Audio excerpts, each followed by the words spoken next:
सुप्रभात बच्चों। आज हम 7वीं की हिंदी की पुस्तक रुनझुन के 8वें अध्याय शक्ति और क्षमा कविता को पढ़ेंगे। क्षमा दया तप त्याग मनोबल सबका लिया सहारा, पर नर व्याघ्र सुयोधन तुमको कहाँ कब हारा। क्षमाशील हो रिपु समझ तुम हुए विनित जितना ही, दुष्ट कौरवों ने तुमको कायर समझा उतना ही। तो इन पंक्तियों का जो भावार्थ होगा वो हम देखते हैं।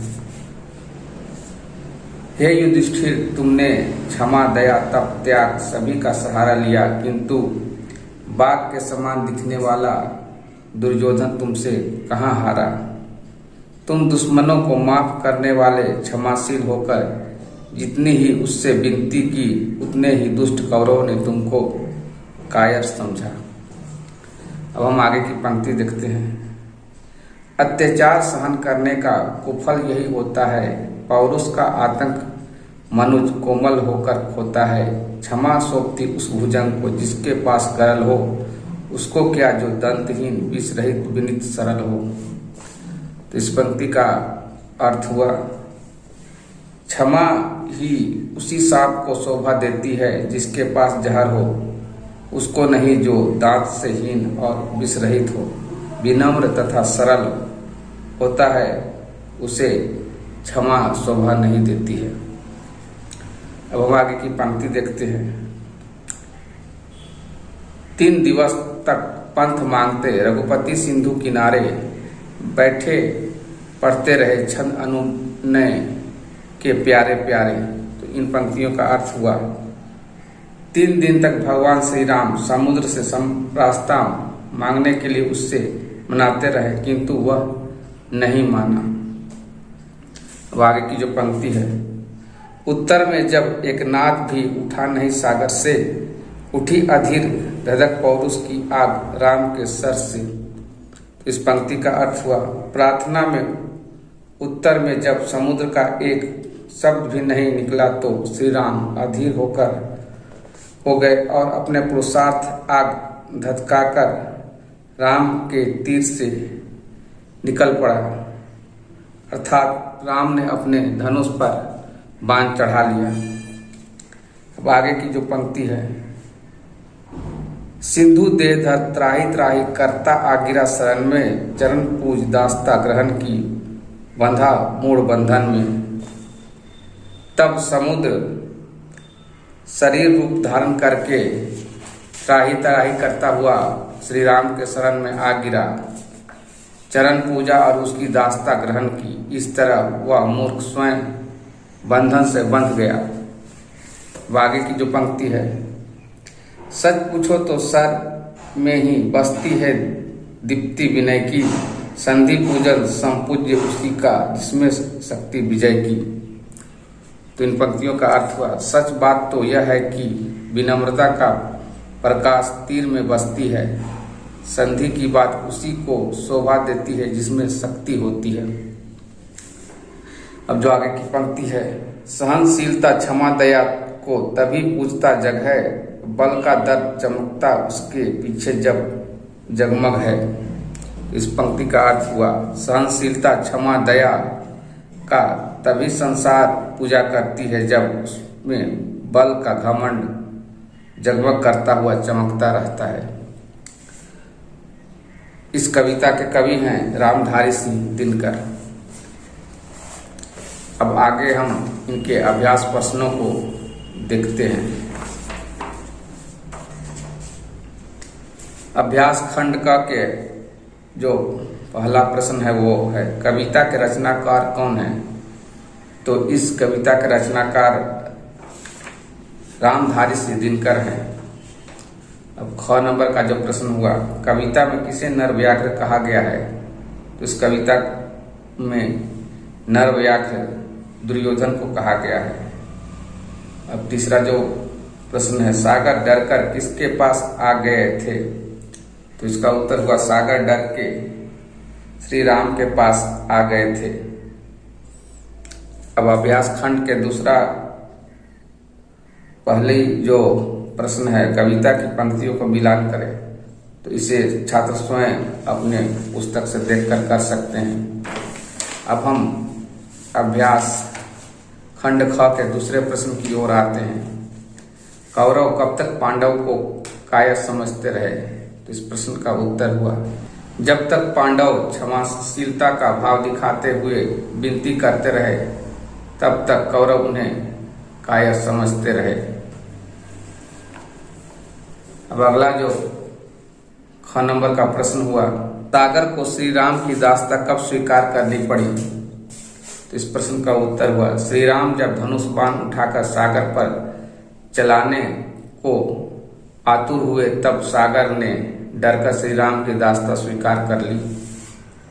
अब आगे जो ग नंबर का प्रश्न है, अत्याचार सहन करने का दुष्परिणाम क्या होता है?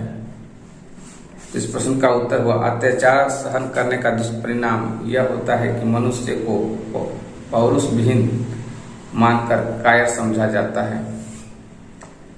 अब अगला जो घ नंबर का प्रश्न है, श्री राम कितने दिनों तक सागर से रास्ता देने की विनती करते रहे? तो इसका उत्तर हुआ, श्री राम 3 दिनों तक सागर से रास्ता देने की विनती करते रहे। तो अगला जो प्रश्न है अंग नंबर का, श्री राम को धनुष बाण कब उठाना पड़ा? तो इसका उत्तर हुआ, श्री राम के विनती करने पर भी सागर ने जब कोई उत्तर नहीं दिया तब श्री राम को धनुष बाण उठाना पड़ा। अब हम आगे की पंक्ति प्रश्न देखते हैं। 6 नंबर का, सहनशीलता, क्षमा और दया कब पूजा करने के योग्य है? तो इस पंक्ति का उत्तर हुआ, प्रश्न का उत्तर हुआ, सहनशीलता, क्षमा और दया उसे शोभा देती है जो अपना पुरुषार्थ दिखा पाने में सक्षम होता है। अब हम अभ्यास खंड ग के प्रश्न की ओर आते हैं। पाठांश पढ़कर संक्षिप्त उत्तर दीजिए। 3 दिवस तक पंथ मांगते रघुपति सिंधु किनारे, बैठे पढ़ते रहे छंद अनुनय के प्यारे प्यारे। उत्तर में जब एक नाद भी उठा नहीं सागर से, उठी अधीर धधक पौरुष की राम के सर से।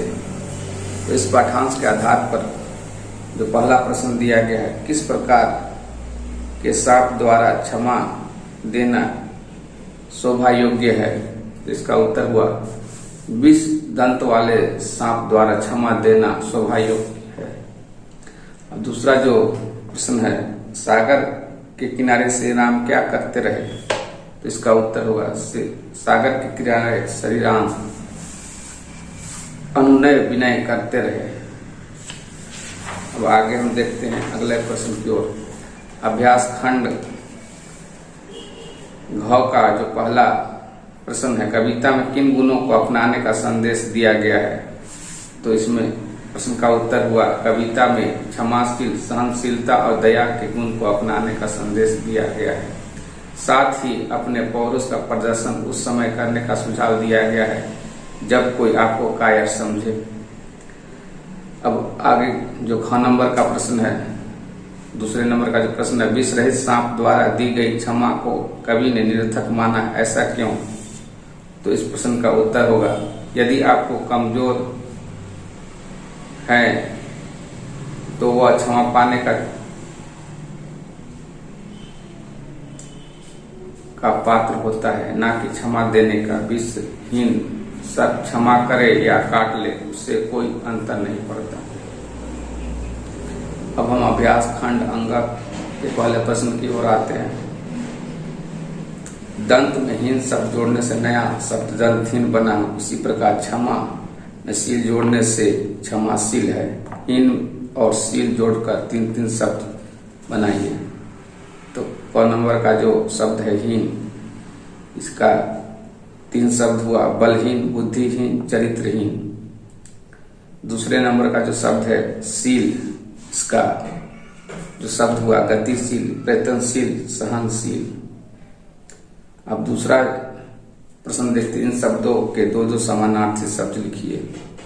तो क नंबर का जो प्रश्न है, शब्द दिया गया है भुजंग, इसका 2 समानार्थी शब्द हुआ सांप और सर्प। ख नंबर का जो शब्द दिया गया है विष, इसका 2 समानार्थी शब्द हुआ जहर और गरल। और अगला जो शब्द है सर्व, इसका तो समानार्थी हुआ तीर और बाण। अगला जो शब्द दिया गया है जग, इसका दो समानार्थी शब्द हुआ संसार और विश्व। इसके आगे का जो अंग नंबर का शब्द है रिपु, इसका दो समानार्थी शब्द हुआ दुश्मन और बैरी। अब आगे जो प्रश्न दिया गया इन वाक्यांशों के लिए एक एक शब्द लिखिए। वह नंबर का जो दिया गया है प्रश्न जिसमें धीरज ना हो, इसके लिए एक शब्द आया धैर्यहीन। ख नंबर का जो वाक्य है जिसमें शक्ति हो, तो इसके लिए एक शब्द होगा शक्तिवान। ग नंबर का जो वाक्य है सहन कर सकने वाला, इसके लिए एक शब्द होगा सहनशील। घ नंबर का जो वाक्य है जिसमें विष ना हो, इसके लिए एक शब्द होगा विषहीन। च नंबर का जो शब्द वाक्य है जिसमें दांत ना हो, इसके लिए एक शब्द होगा दंतहीन। अब 4 नंबर का हम वाक्य देखते हैं। जोड़कर नए शब्द बनाइए और उसकी पहचान संज्ञा और विशेषण के रूप में कीजिए। क नंबर का जो दिया गया है शब्द आतंक प्लस इत, इसका एक शब्द होगा आतंकित और ये विशेषण शब्द है। ख नंबर में जो दिया गया है अधीर प्लस ता, इसके लिए एक शब्द होगा अधीरता, यह संज्ञा शब्द है। ग नंबर का जो शब्द दिया गया है दया प्लस आलू, इसके लिए एक शब्द हुआ दयालु, यह विशेषण शब्द है। घ नंबर का जो दिया गया है शब्द दास प्लस ता, इसके लिए एक शब्द होगा दासता और यह संज्ञा शब्द है। अंग पूजन प्लस ई, इसके लिए एक शब्द होगा पूजनीय और यह विशेषण शब्द है। च पढ़ना प्लस आई, इसके लिए एक शब्द होगा पढ़ाई, यह संज्ञा शब्द है। अब आगे का जो प्रश्न है 5 नंबर का वाक्य बनाइए। तो पहला जो शब्द दिया गया है कायर, मुझे कायर समझने की भूल मत करना। ख नंबर का जो शब्द है क्षमा, इससे जो वाक्य बनेगा मैंने अपने मित्र को क्षमा कर दिया। ग नंबर का जो शब्द है शक्ति, इससे जो वाक्य बनेगा एकता में बहुत शक्ति होती है। आगे का जो घ नंबर का शब्द है आतंक, इसका जो वाक्य बनेगा चंदन डाकू ने शहर में आतंक मचा रखा था। तो बच्चों, आज हमने शक्ति और क्षमा कविता को पढ़ा, उसके भावार्थ को जाना, साथ ही साथ उसके अभ्यास पाठ के अभ्यास प्रश्नों को भी हल किया। आप इस कविता को याद करें, इसके भावार्थ को भी याद करें, साथ ही साथ इनके अभ्यास प्रश्नों को अपने कॉपी में लिखें और इसको याद कर प्रैक्टिस करें। वीडियो पसंद लगा तो इस वीडियो को लाइक करें, शेयर करें और चैनल को सब्सक्राइब करें। और कुछ अगर आपको बात कहना है तो इसमें कमेंट भी करें। आज के लिए इतना ही, धन्यवाद।